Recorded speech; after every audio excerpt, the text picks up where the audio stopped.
Hello students, UR80 PG का हम एक मॉडल टेस्ट पेपर सॉल्व कर चुके हैं। Today will solve second model test paper of UR80 PG, that is university of Rajasthan admission test for post graduation. Question number 1 is the revised accounting standard 3 is related to. संशोधित लेखा मानक 3 संबंधित है। First हमें given है option revenue recognition, ये हमारा होता है एस 9। डेप्रिसिएशन अकाउंटिंग रिलेटेड है AS 6 से। कैश फ्लो स्टेटमेंट किससे रिलेटेड है? AS रिवाइज्ड अकाउंटिंग स्टैंडर्ड 3 से। तो इसका ऑप्शन नंबर 3 ही आंसर है, that is cash flow statement. और इन्वेंट्री वैल्यूएशन आपका रिलेटेड होता है AS 2 से। इन चारों के अकाउंटिंग स्टैंडर्ड्स आपको क्लियर है। Next question is owners personal transactions are not treated as business transactions as per। स्वामी के व्यक्तिगत लेन देन व्यापार के लेन देन से किस परंपरा के तहत नहीं माने जाते हैं? दैट मीन्स बिजनेस और ओनर दोनों एक सेपरेट एंटिटी है, दोनों का अलग अलग अस्तित्व है। तो इनमें से कौन सी कन्वेंशन उसे मानती है?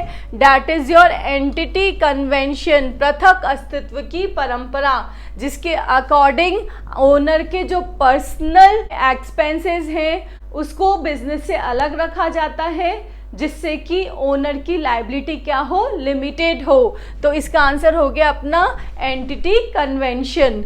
फर्स्ट हमें ऑप्शन गिवन है मैचिंग कन्वेंशन। मैचिंग कन्वेंशन का यही मीनिंग है कि जो भी हम एक्सपेंसेस इंकर्ड करते हैं उस एक्सपेंसेस के अगेंस्ट जो रेवेन्यू जनरेट हो रही है उस अकाउंटिंग पीरियड की, वो उससे रिलेटेड है, तो वो हमारा किस में आएगा? मैचिंग कन्वेंशन में।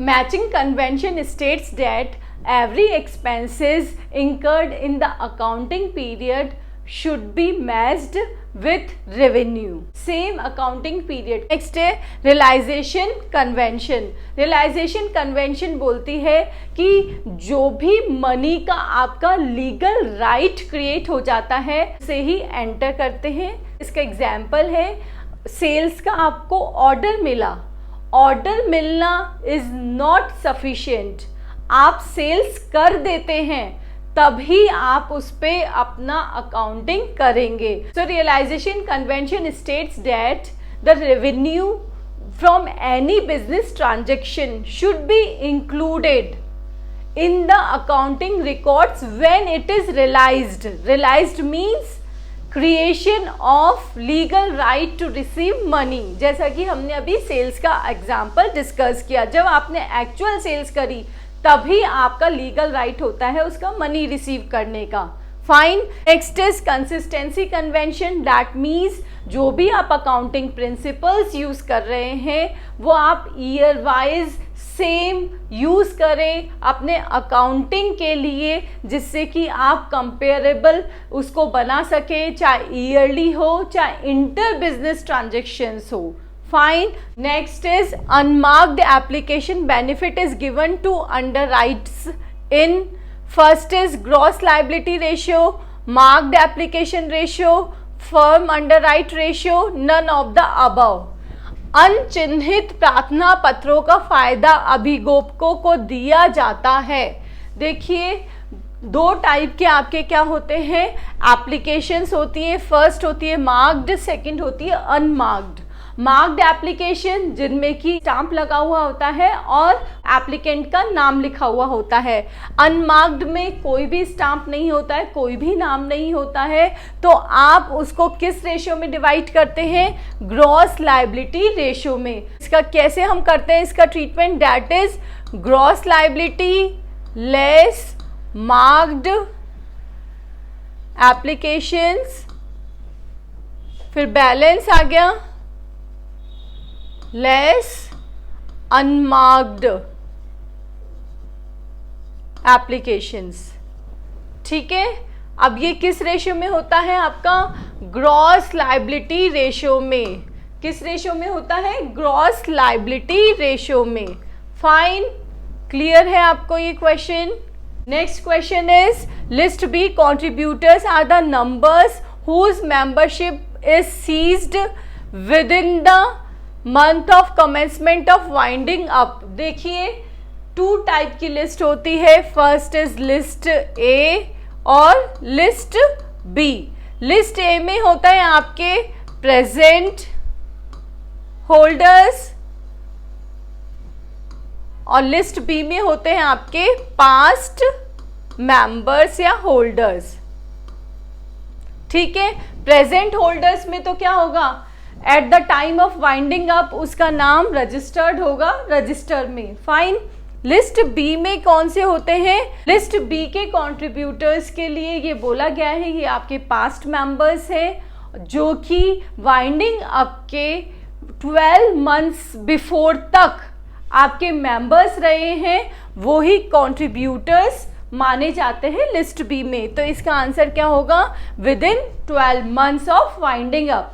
नेक्स्ट है ex interest price under investment accounts means the interest from cash date to transaction date is. देखिए एक्स इंटरेस्ट प्राइस रेट में आपका इंटरेस्ट इंक्लूड नहीं होता है, एक्स मीन्स उसको आपने एक्सक्लूड कर रखा है, तो इसका आंसर क्या होगा, एक्सक्लूसिव। फाइन, इसमें इंटरेस्ट इंक्लूड नहीं होता है। कम इंटरेस्ट प्राइस में इंटरेस्ट की ड्यू डेट से ट्रांजैक्शन डेट तक के इंटरेस्ट है वो इसमें इंक्लूड होता है। टाना इज रिलेटेड टू, देखिए यहाँ पे आपको ये 3 रॉयल्टी के टाइप्स गिवन है। First is patent, copyright and mining. Copyright और है पेटेंट, इधर लेते हैं हम पेटेंट।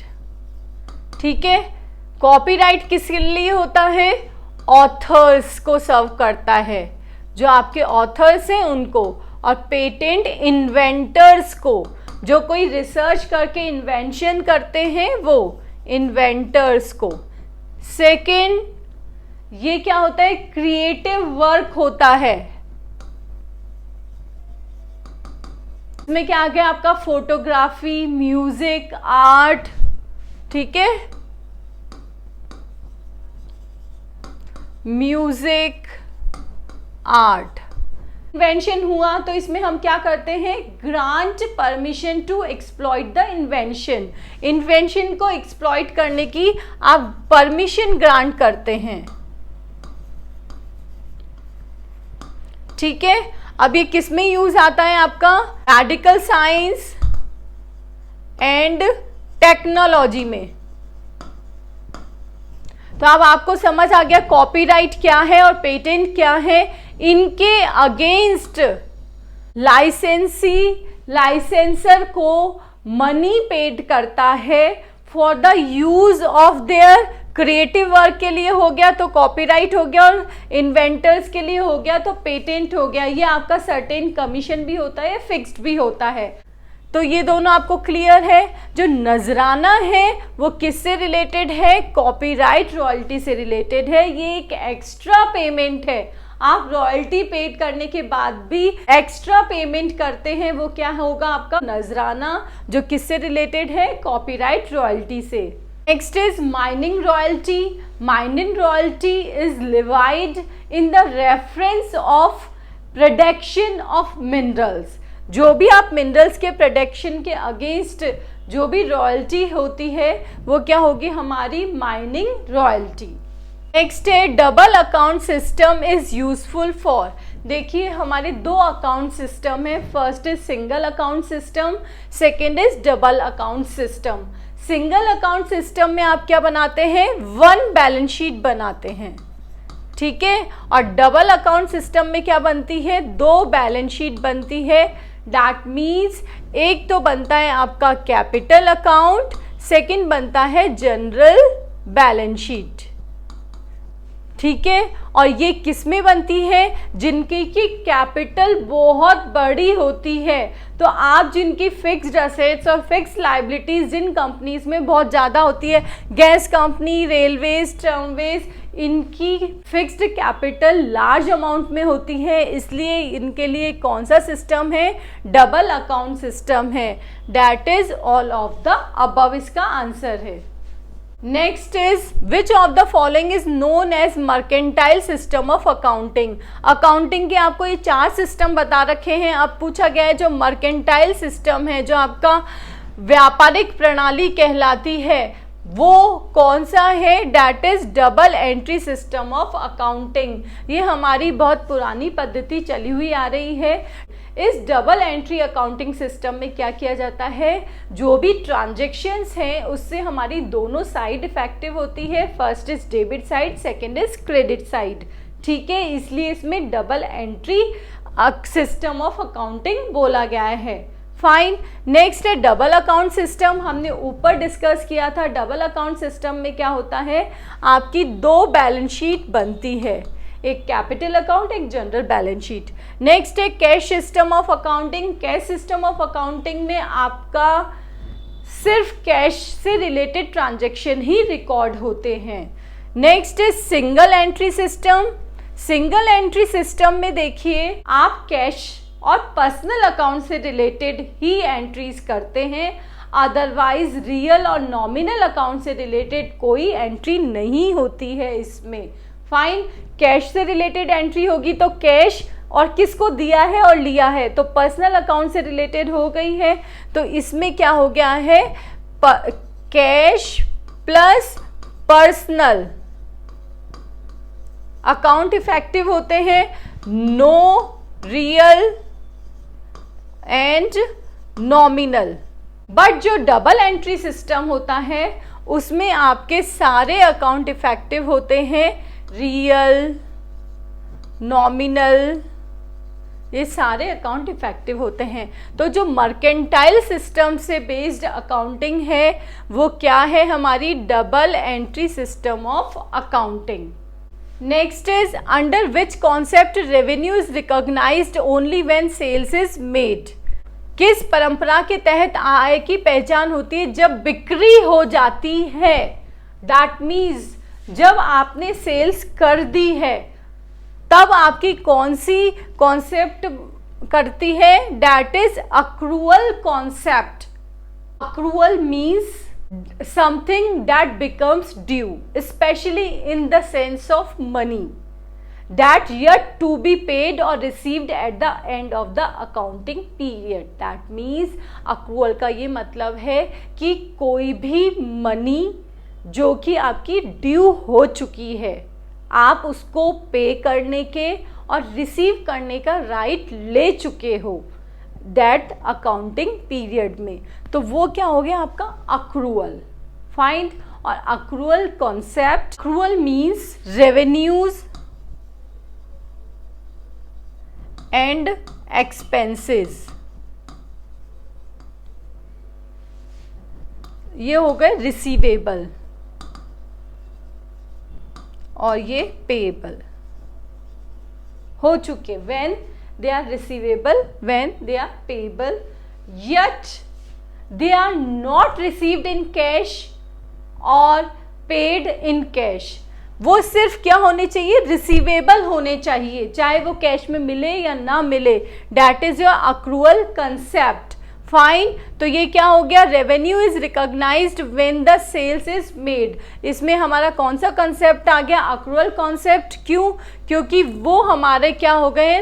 सेल्स होते ही वो क्या हो गई है? रिसीवेबल हो गई है। फाइन। नेक्स्ट हम इसको भी डिस्कस कर रहे हैं, रेवेन्यू मैच कंसेप्ट। इसमें भी आपका रेवेन्यू और कॉस्ट दोनों से रिलेटेड है। ये चाहे आप ये उस अकाउंटिंग पीरियड से रिलेटेड होनी चाहिए, चाहे रेवेन्यू हो और कॉस्ट हो। फाइन।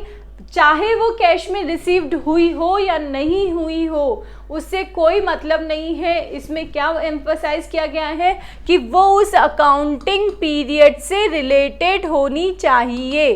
फाइन।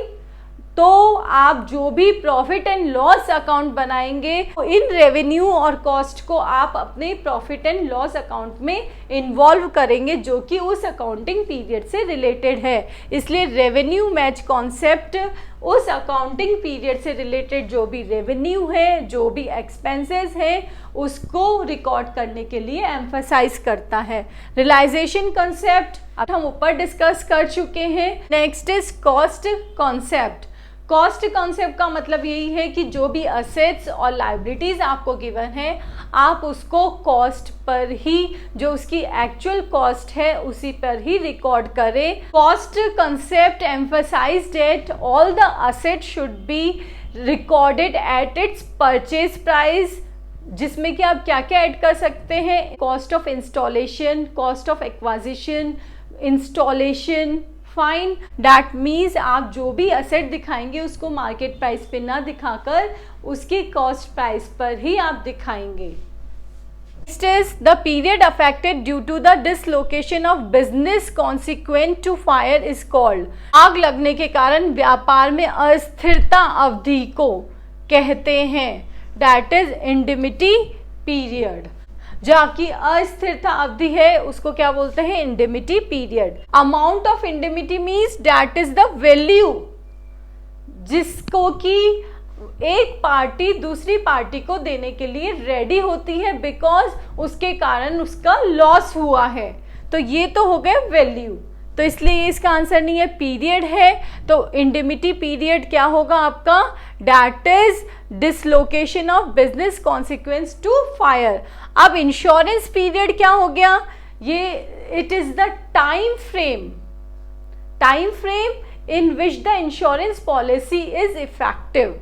आपका वो सपोज कीजिए साल भर की इंश्योरेंस पॉलिसी है तो उसका इंश्योरेंस पीरियड हो गया 1 ईयर, 2 ईयर की है तो 2 year, that is your insurance period. तो क्लियर है, इसका आंसर है आपका बी। नेक्स्ट है under double account system the balance sheet is prepared in part. ऊपर भी हमने बोला था 2 पार्ट में बैलेंस शीट प्रिपेयर होती है। फर्स्ट हो गया आपका capital account, second general balance sheet, तो आंसर है B. Next is purchase consideration under amalgamation in the nature of merger is computed by net asset method, lump sum method, share exchange method, all of the above। इसका answer क्या है, आप इन तीनों ही method से in the nature of merger purchase consideration करते हैं amalgamation में, एकीकरण में। फाइन, अकाउंटिंग पर्पस AS 14 अपना रिलेटेड है अमालगमेशन से। वो क्लैरिफाई करता है अमालगमेशन कितने पार्ट का होता है, 2 पार्ट का। एक पार्ट तो हमने ऊपर डिस्कस कर लिया, नेचर ऑफ मर्जर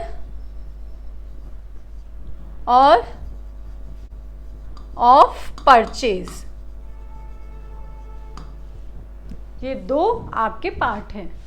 नेक्स्ट है which one is not scheme of internal reconstruction, जो कि इंटरनल रिकंस्ट्रक्शन की स्कीम नहीं है।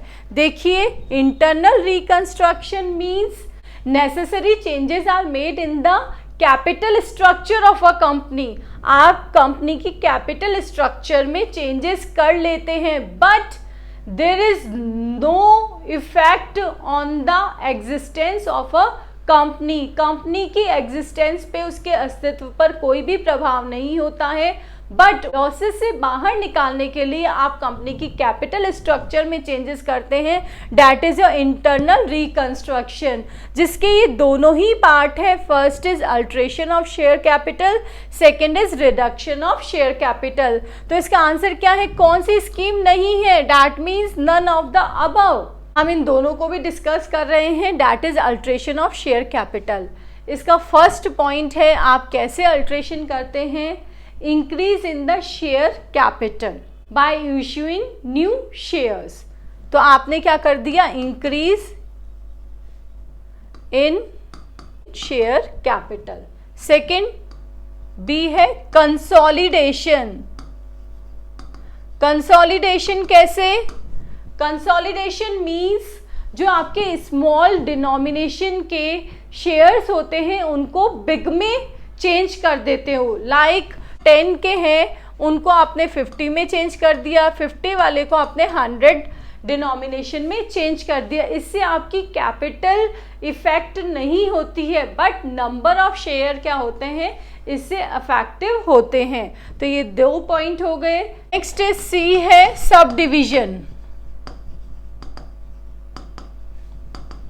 देखिए जैसे हमने कंसोलिडेशन में क्या किया, स्मॉल डिनोमिनेशन को बिग डिनोमिनेशन में चेंज कर दिया।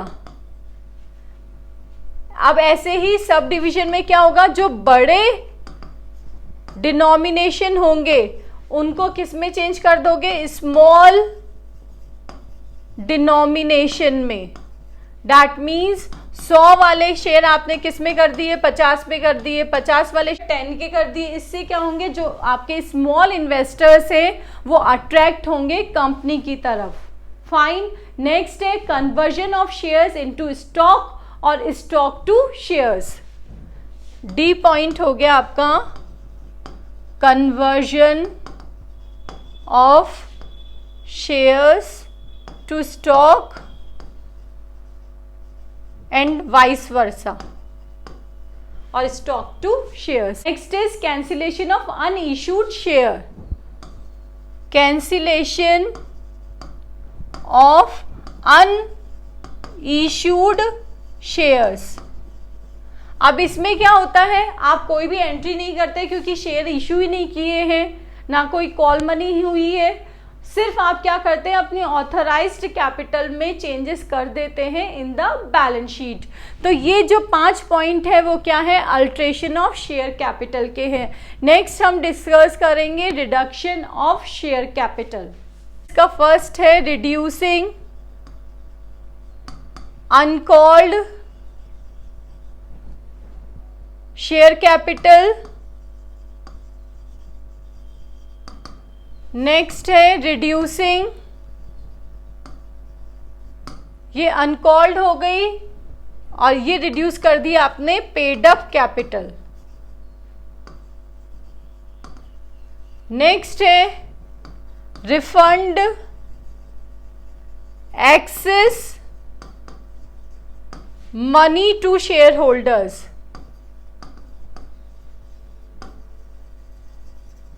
किस में इंक्लूड करते हो इन तीनों को, that is reduction of share capital. Next है शेयर अलॉटमेंट अकाउंट। ये आपको तीनों अकाउंट्स गिवन है। शेयर अलॉटमेंट अकाउंट हमारा क्या है, पर्सनल अकाउंट है। दिस इज नॉट रियल और nominal account. Equity of a company means, देखिए इसमें इक्विटी एंड रिजर्व सरप्लस दिया है, टोटल असेट्स दी है। टोटल असेट्स और करंट लाइबिलिटीज नो, ये तीनों ही नहीं है। नेक्स्ट है equity share capital plus preference share capital plus reserves minus deferred revenue expenses. यही हम at the time of calculation equity use करते हैं।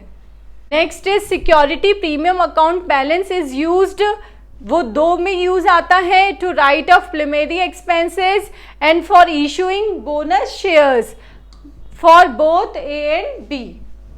The profit included in the unsold stock, the receiving department, it transfer of goods is made as cost plus profit is set aside by।